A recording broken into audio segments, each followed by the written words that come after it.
Hello everyone, welcome to the कैमिडोप। तो आज हम जो पढ़ने जा रहे हैं वो है अपना physical properties of alcohols and phenols.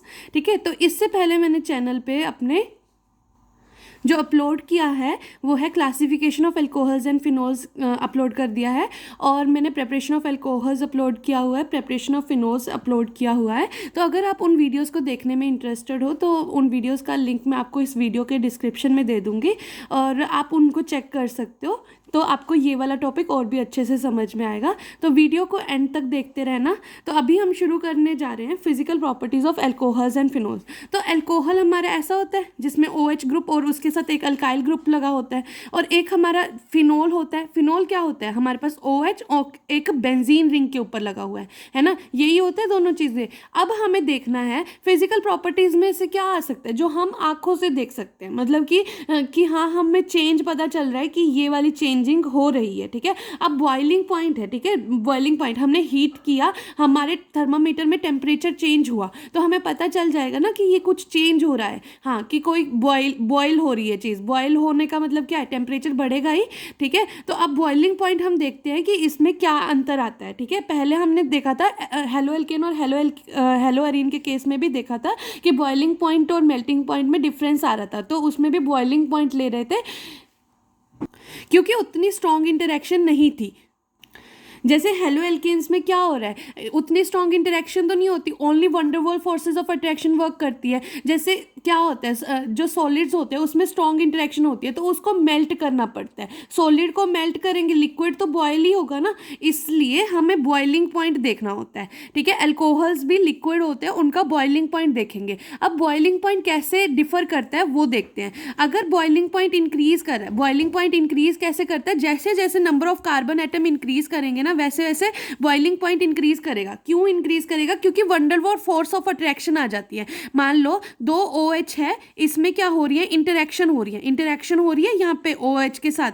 ठीक है, तो उसके कारण क्या हो रहा है? इंटरेक्शन होना, मतलब स्ट्रॉन्ग बॉन्ड बन रहा है, बॉन्ड टाइप का बन रहा है। स्ट्रॉन्ग तो नहीं होती वंडरवॉल फोर्सेस, वीक होती है, पर हाँ कुछ तो हो गई। जैसे जैसे नंबर ऑफ कार्बन एटम, मतलब बहुत ज़्यादा कार्बन एटम्स जुड़ते जाएंगे, जैसे क्या होगा? ये तो हो गई अपनी हाइड्रोजन बॉन्डिंग। जैसे कार्बन एटम्स और कार्बन एटम्स में क्या होगा? वंडरवॉल फोर्सेस होगी। तो जितने ज़्यादा इंक्रीज करते जाएंगे अपनी वंडरवॉल फोर्सेस भी इंक्रीज करती जाएगी, और वैसे वैसे हमें उतना ज़्यादा टेम्परेचर देना पड़ेगा उनको बॉयल करने के लिए, उनको तोड़ने के लिए, उन फोर्सेस को तोड़ने के लिए। ठीक है, तो अभी देखो, अगर हमारे पास बॉइलिंग पॉइंट डिक्रीज कब होता है? बॉइलिंग पॉइंट डिक्रीज तब होता है जब ब्रांचिंग इंक्रीज हो जाती है। ब्रांचिंग कैसे इंक्रीज होगी कि मतलब एक ही कार्बन पे ऐसे CH3 मतलब है तो ये 4 कार्बन, अगर इन्हें सीधा लिखते तो आपका N ब्यूटेन हो जाता। अब इसको क्या बोल रहे हो? टर्शरी ब्यूटाइल ग्रुप बना ये वाला। तो यहाँ पे क्या हो रहा है? ब्रांचिंग इंक्रीज हो रही है। अब ब्रांचिंग इंक्रीज होने के कारण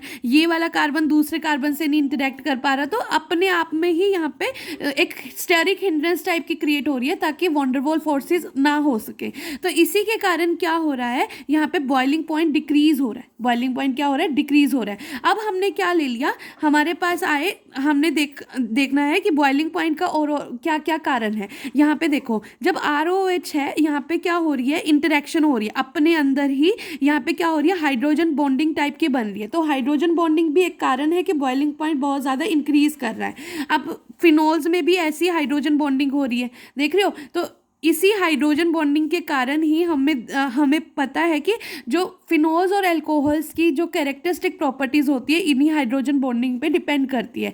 ठीक है, बॉइलिंग पॉइंट अब इसका हायर होता है। देखो, बॉइलिंग पॉइंट किससे हायर होता है? हाइड्रोकार्बन से, ईथर से, हेलो एल्केन से, हेलो एरीन से, इन सबसे ज़्यादा होता है।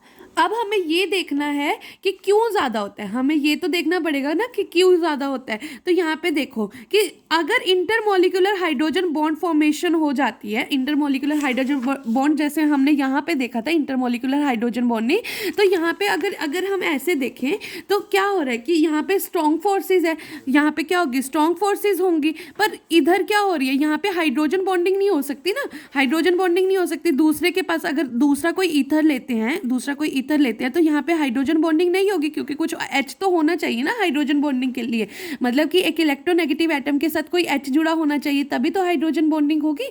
तो अभी देखो इन सब का ना, प्रोपेन का जैसे है आपके पास, मिथॉक्सी मीथेन का है और इथेनॉल का, इन सब का कंपेरेबल मॉलिक्यूलर मास है, जैसे 46, 46, 44। पर यहाँ पे बॉइलिंग पॉइंट देखो, अल्कोहल का सबसे ज़्यादा, फिर ईथर का, फिर आपका प्रोपेन का आता है। समझ रहे हो? तो इसी के कारण आपका ये जो बॉइलिंग पॉइंट है अल्कोहल का सबसे ज़्यादा होता है, फिर आपका होता है ईथर का, फिर आपका होता है प्रोपेन का।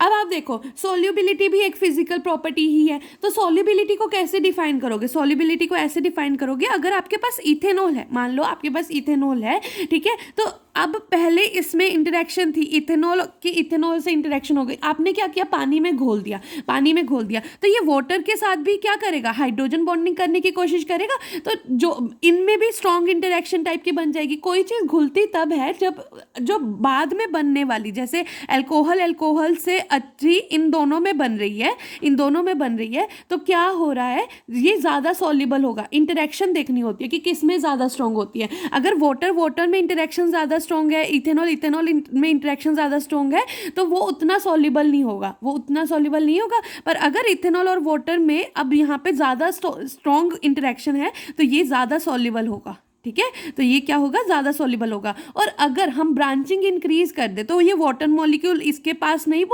पहुंच पाएंगे, ऑक्सीजन के पास, इथेनॉल के ऑक्सीजन के पास, तो यहाँ पे क्या होगी, सॉल्युबिलिटी भी डिक्रीज कर जाएगी। समझ रहे हो? यही था अपना आज का topic, physical properties of alcohols, phenols and ethers. तो आगे हम देखेंगे केमिकल रिएक्शंस ऑफ एल्कोहल्स वगैरह देखेंगे हम, ठीक है। तो अगर आपको ये वीडियो पसंद आई तो do like, share and subscribe this channel. Thank you so much for watching.